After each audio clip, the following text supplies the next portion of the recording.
Isaiah 40, 1 through 5. Isaiah, he proclaims to the people of God. And what does he say? Well, he tells them, one, that God is willing to forgive their sins, and after they come back from exile to the other country. God, wow, he is almighty, and he is able to save his people. Secondly, he will show his glory to all people all around the world to see. And the glory of the Lord shall be revealed, and all flesh shall see it together, for the mouth of the Lord has spoken.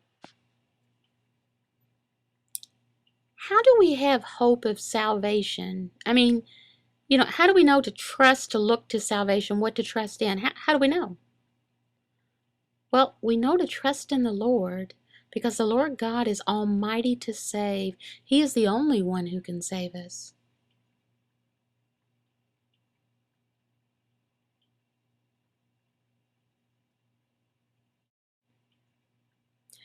Isaiah compares weakness of the people. He compares it to something. What is it?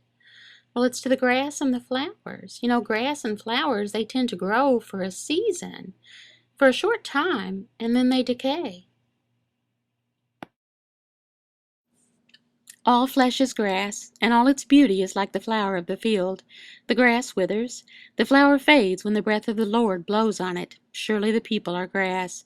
The grass withers, the flower fades, but the word of our God will stand forever.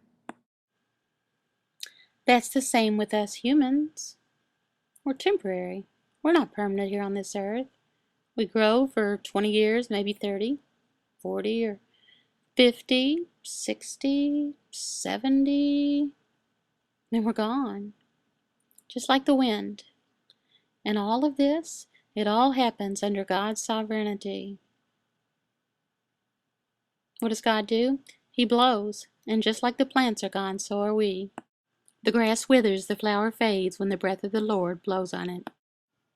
In Isaiah 40, 6 through 8, there's two messages that God gives to his people through Isaiah for after they come back from exile. Number one is that the people of Israel and the people of Judah, they must realize that they're weak. And they can't support themselves and depend on themselves for salvation apart from God. They can't. And then secondly, they need to not trust in earthly things, earthly powers or authorities to redeem them. Why? Why not? Well, it's because they're the same as the grass and the flowers, and the same as us. They're temporary and they're gone, blown away. Well, instead, what do? Well, we must trust in God alone.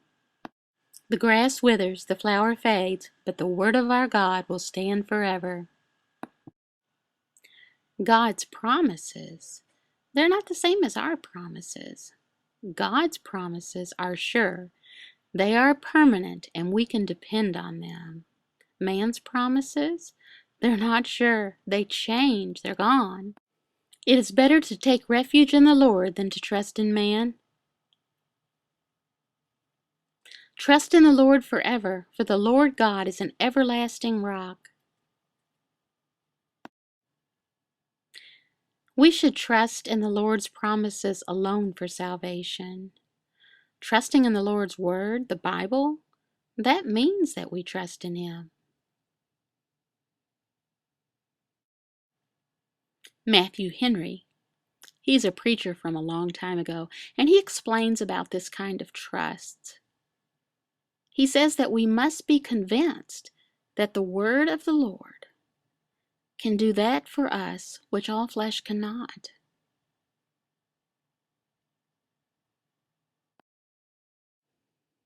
Isaiah, he called the people to go and join the Lord in his plan for the world.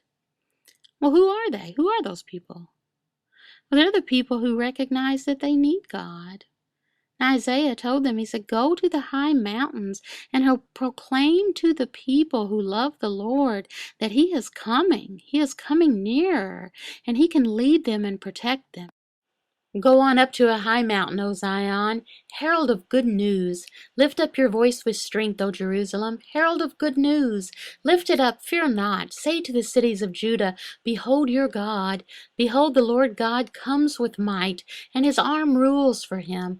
Behold, his reward is with him, and his recompense before him. He will tend his flock like a shepherd. He will gather the lambs in his arms and carry them in his bosom, and gently lead those that are with young.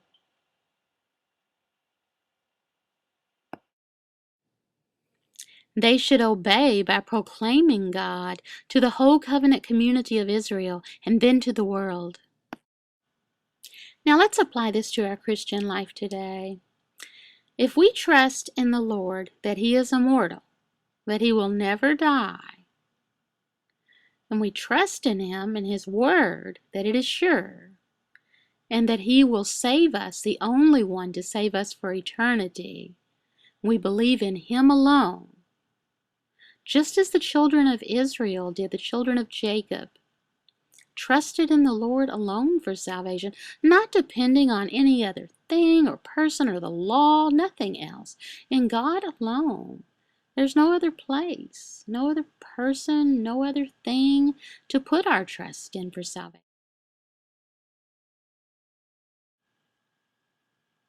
Islam, that's the religion of the Muslims. And they believe that their God, Allah, is one God. Allah is one God, and the one true God we know is a triune God. Which should we believe in, the triune God or Allah?